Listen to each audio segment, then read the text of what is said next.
السلام عليكم ورحمة الله وبركاته، منورين فيديو جديد. مش هطول عليكم. الفيديو ده بالنسبة للناس اللي عايزين يعرفوا ايه الأوراق اللي هم محتاجينها عشان يجوا بيها من دولهم للبرتغال أو لأي دولة في الاتحاد الأوروبي. يعني ايه الأوراق اللي انت محتاجها وهتنفعك وانت جاي داخل الاتحاد الأوروبي. تمام؟ لو مهتم كمل الفيديو. السلام عليكم ورحمة الله وبركاته، منورين فيديو جديد. بالنسبة للناس اللي كانت بتقول يجيبوا ورق ايه وهم جايين البرتغال، يعني لان في ناس كتير عماله تقول، كذا حد كلمني في الموضوع ده، قالوا ان هم خايفين يجوا بالورق لو حد جاي بفيزا سياحه او بفيزا بحث عن عمل او بفيزا ايا كان. يعني خايفين يجوا بالورق بتاعهم اللي هو الفيش والتشبيه والورق والحاجه في المطار فيرجعوهم او يوقفوهم او بتاع. مفيش الكلام ده. يعني ما حدش يوقفك عشان معاك ورقك. ما يعني ما فيش الموقف ده ما حصلش مع حد خالص، ولا ان شاء الله هيحصل يعني، ولا منطقي ان هو يحصل. يعني انت تبقى مسافر في بلد فيجي حد يوقفك عشان معاك ورقك.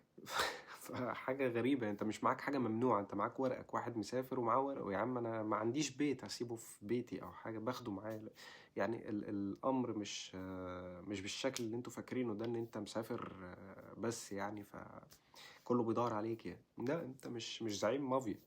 فانت راجل عادي جدا ومسافر، اذا كنت سياحة ولا بحث عن عمل ولا ايا كان في اي دولة في اي حتة. انت طالما يعني مسافر بقى، اذا كان في البرتغال ولا في اسبانيا ولا في سويسرا ولا في هولندا، ايا كان انت رايح فين ومعاك ورقك، حتى لو الورق اللي في البيت عندك كله، محدش له دعوة ان انت معاك ورقك اللي معاك في البيت كله ومسافر بيه، محدش له دخل.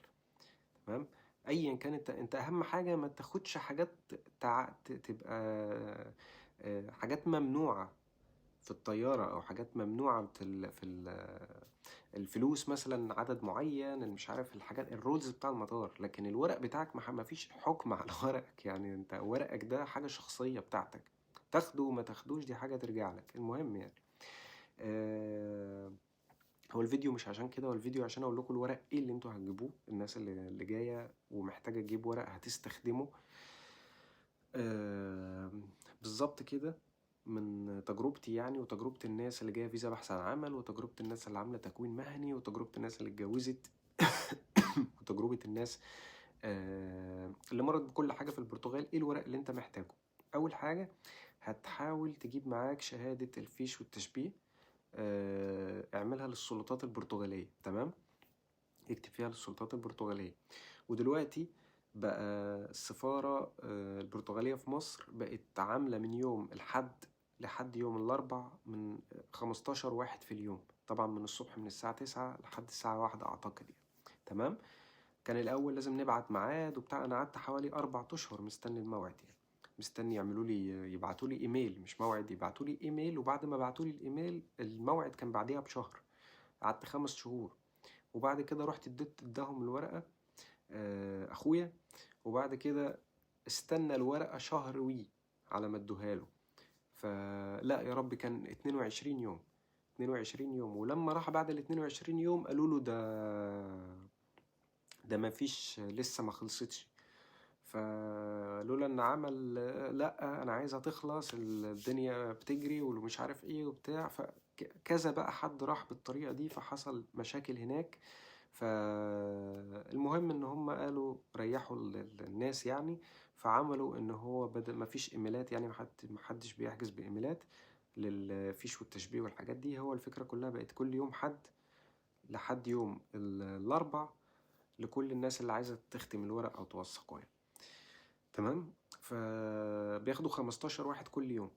فده حاجة كويسة جدا. ايه اللي انت محتاجه؟ هتحتاج الفيش والتشبيه معاك وتختمه وتوثقه من السفارة البرتغالية في مصر. وهتحتاج ده عشان لو انت هتعمل الكارت الإقامة أو هتعمل أي حاجة تبع الدولة، فانت هتحتاج الورقة بتاعة الفيش والتشبيه. لو انت ربك يكرمك يعني، ممكن تتعرف على واحدة. لو انت مش متجوز تتعرف على واحدة وحصل لك نصيب مثلا وحبيت تتجوز أو تتجوزها أو كده، هتحتاج معاك شهادة ميلاد. هتجيبها من العباسية. هتجيب الشهادة الأصلية بتاعتك وهتترجمها من العباسية. هتخليهم يعملوها لك اللي هي البرتغالي.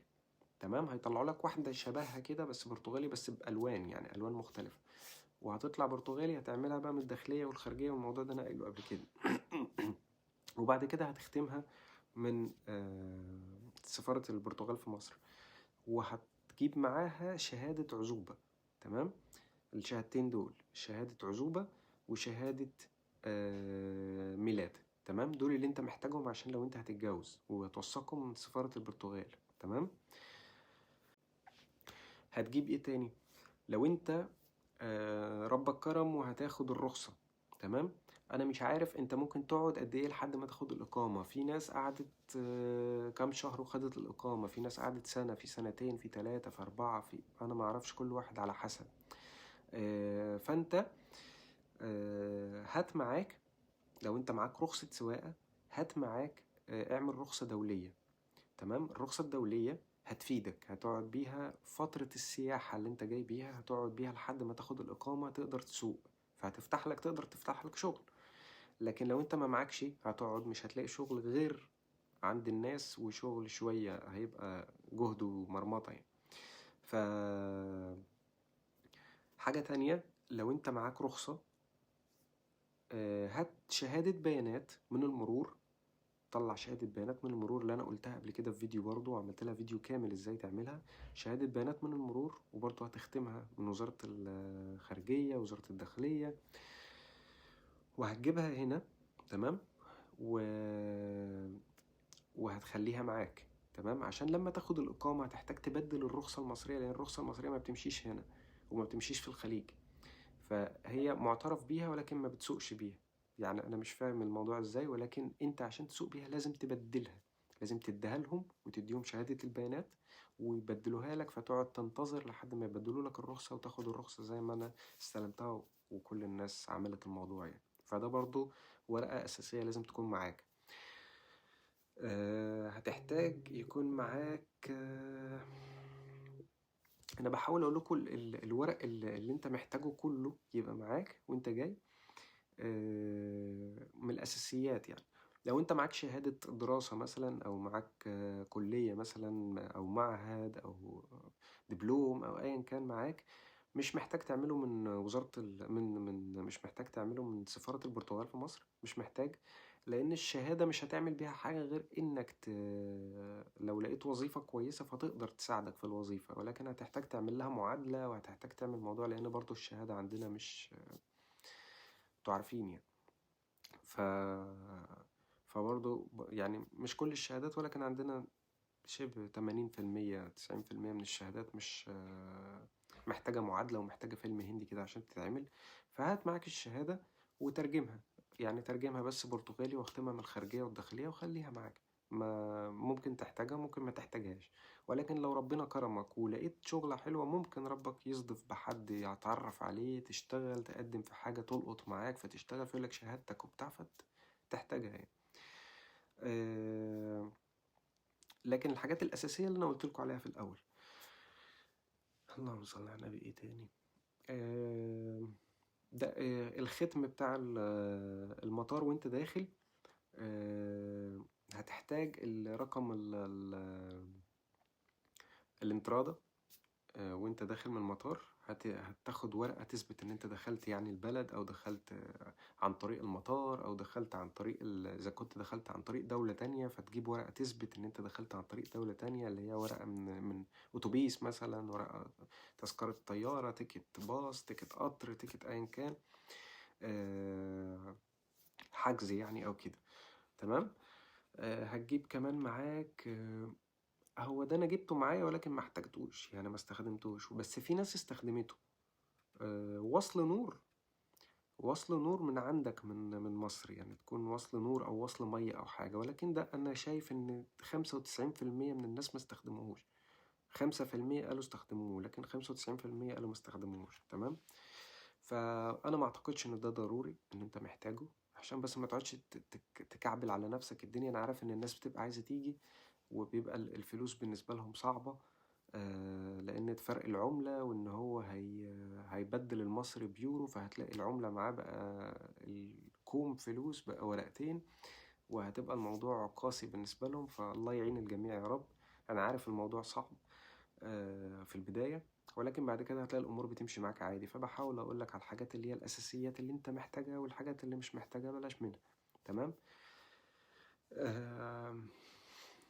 ايه تاني يا ربي؟ بس ما اعتقدش ان انت محتاج حاجة تاني، هو ده اللي انت كل اللي انت محتاجه يعني. و... والرخصة طبعا الشخصية بتاعتك، يعني تجيب صحة الصدور، وتجيب الرخصة كمان الشخصية بتاعتك معاك. بس كده يا كبير، دي الحاجات الأساسية اللي انت هتحتاج تجيبها معاك وانت جاي. إذا كنت هتيجي بقى سياحة، إذا كنت هتيجي تكوين مهني، إذا كنت هتيجي بحث عن عمل، إذا كنت هتعدل وضعك بأي طريقة، إذا كنت هتيجي بيها معرفش هتعدل وضعك هتعمل إيه، أنت في دماغك تعدل وضعك بأي طريقة شكلها إيه. فهي دي الأوراق اللي أنت محتاجها. تمام. بالتوفيق للجميع، وأي حد محتاج أي حاجة اكتب لي في الكومنتات، واستأذنكم اعملوا لي اشتراك لايك وشير الفيديو. السلام عليكم.